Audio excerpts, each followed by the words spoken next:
At least I stood before y'all and preached for 8 years. Yeah. The last 8 in the closet.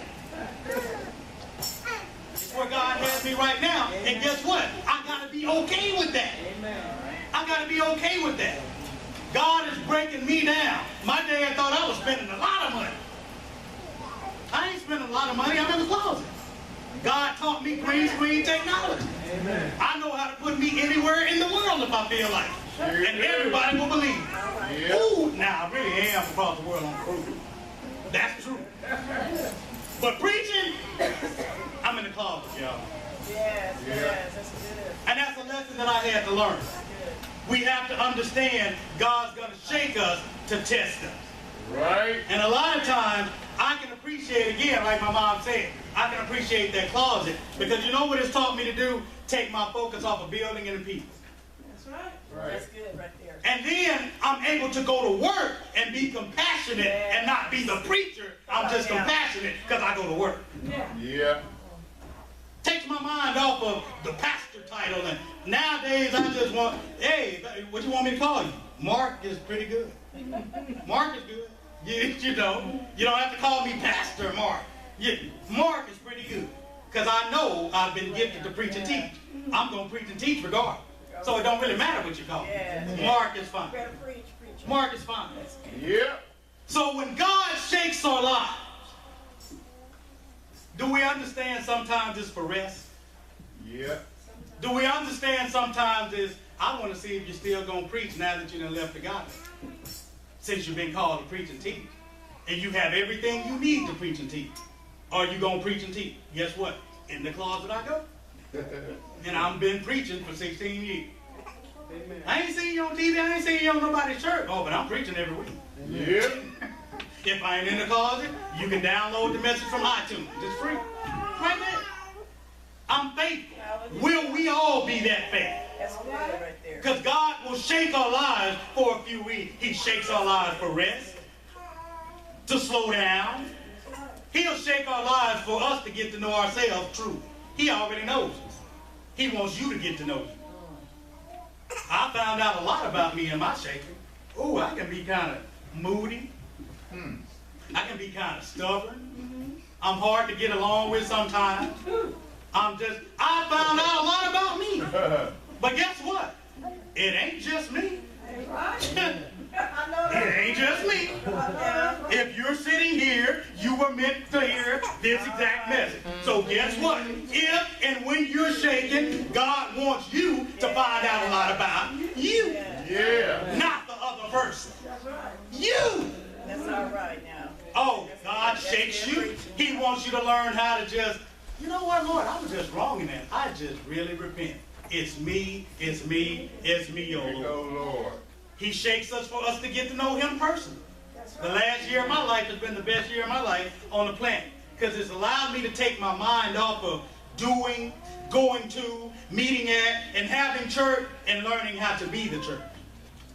And sitting there intimately and knowing who God is so that I can go out and tell the world who he is and who he isn't. Because too many times we lie on God. Yes. God is this, God said this. No, he didn't. If you can't find book, chapter, and verse, that ain't God. That's you. Yeah. We got to consider why God is shaking our lives sometimes. Right. A lot of times it's just a Selah. Reflect upon this, Mark. Oh. Pause. Consider. Be intimate with me. Get to know who I am. So you don't go out lying and putting dogma and religion on people. Yeah. God allows us to be shaken for a lot of reasons. Right. And guess what? He ain't in the business of explaining why. All right. We can prove this. Ask Jesus in Gethsemane or on the cross. Father, why have you forsaken me? Nothing. But at some point, Jesus had to trust that he was going into the bowels of hell and he was coming back up out of there. All right. His trust was in his Father, which is where ours need to be. Ask Job about when his friends failed him. Ask Joseph about when his family betrayed him. Yes, yes. In every situation, they wanted spiritual maturity, but they had to put the flesh to the side. Think about that. Jesus had to deal with the flesh. Job had to deal with the flesh. His wife in his ear. Joseph had to deal with family. God will shape our lives to see if we really trust and is he really our priority. All right. Because the truth is, if you think about Jesus, Job, and Joseph, the end result for each one of them was a greater use and glory for God. All right. Final point before we get there, I want to ask us, could it be that God shakes us from a physical dependency upon other people or even ourselves? Because he wants Holy Spirit to do a work in us, preparing us for his use and his glory. All right. Are we letting a physical dependency stand in the way of that? God's got to work for us. A Holy Spirit, a work in our hearts. And he wants to prepare us for his use and his glory. But is there a physical dependency that we're putting upon somebody or allowing to be put upon us? And that brings me to my final point. Point number 3. Only Holy Spirit can accomplish what needs to be completed in each life. And it's for his glory, not ours. We got to understand that. Everything is for God's glory, not ours. And guess what? It's the Holy Spirit that needs to accomplish. Only God can touch a human heart to do anything. To obey, to do, to come, to what. Only God can touch a human heart. But you know what we try to do? We'll spend 3 hours trying to put a square peg in a round hole. All right. And get mad because it don't fit. We'll literally get upset trying to put a square peg in a round hole. You see it don't fit, but we still feel like we got to give it our best. We cannot accomplish what only Holy Spirit has been sent to accomplish in another person. We're depending upon our efforts to change or even mature somebody. Why don't they get it? Well, guess what? It's Holy Spirit's job. That's none of our business for glory. Because when they do get it, it's Holy Spirit's glory. We don't need to be trying to take anything. They not doing. They not coming. Why are they? That ain't none of my business. That's Holy Spirit's business. My job is to preach the word. That's all I'm going to do. And that has freed me so much. I won't argue the word. I won't debate the word. I won't get... I forget sometimes, y'all, I got 2 grown daughters. Y'all think I don't want them married? Both living in sin. We got 4 grandbabies. I'm the preacher though. But do you think I'm concerned about that? No. I've taught them. I've given them what they need. That doesn't reflect on me. I can't make them say, this is just the right thing to do. I would be more blessed because of it. If y'all want to shack and your boyfriends and you're bringing babies in the world, I promise to you, it's your little red wagon. I'm going to let you book. That don't reflect on me. I've given you what you need. But here's the issue. I'm sure not going to step in the Holy Spirit's territory. That's his job, not mine. That way when you do come and say, Daddy, what do I need to do to be saved? He gets all the glory. I get none of it. We got to check ourselves. If we're too hard on those we shepherd, if we're too hard on our kids, if we're looking at our grown kids, you need to be doing this. Y'all just ashamed. What's your problem? We in Holy Spirit's business. We're in Holy Spirit's business. Because the truth is, the odds are, didn't nobody do us like that. But our kids come along, and all of a sudden, we all in their business. No, that's Holy Spirit's business. Because Holy Spirit and life, they are undefeated. They don't ever lose. And if my children are truly the Lord's, I've done my part. Holy Spirit's going to do his. And if we're just honest and keep it real, I can't say nothing to my beautiful older daughter, Amber and Cherie. I don't have nothing to say to them because I know what I was doing at 31. All right. They ain't even 31 yet. Cherie's 28, Amber's 26. And if the Lord didn't pull me into 31, I need to shut up. because I knew what I was doing at 26, 28. I didn't start preaching till what? 31, 32. But I'm going to be on them about what they doing, and they're only doing what I was doing at the same age. All right. Fruit don't fall too far from the tree. That's another way of saying the odds are that apple is going to act just like that tree. If it fell from an apple tree, it's not going to be a pecan. It's going to act just like that apple. Well, if I was a whoremonger, it don't matter because I had girls. The odds are going to be pretty good. Wow. My girls might be some whoremongers. Which is why I'm so tough on that. Oh, I'm hard on her. Daddy. I got to back up sometimes because I can't penalize her for her older sister's mistake. Yeah. And so I got to backtrack, cry sometimes, sit down with her, apologize, but I'm hell on her boyfriend. I'm hell on him. That's right. I check him sometime when he ain't even done nothing. Sit down!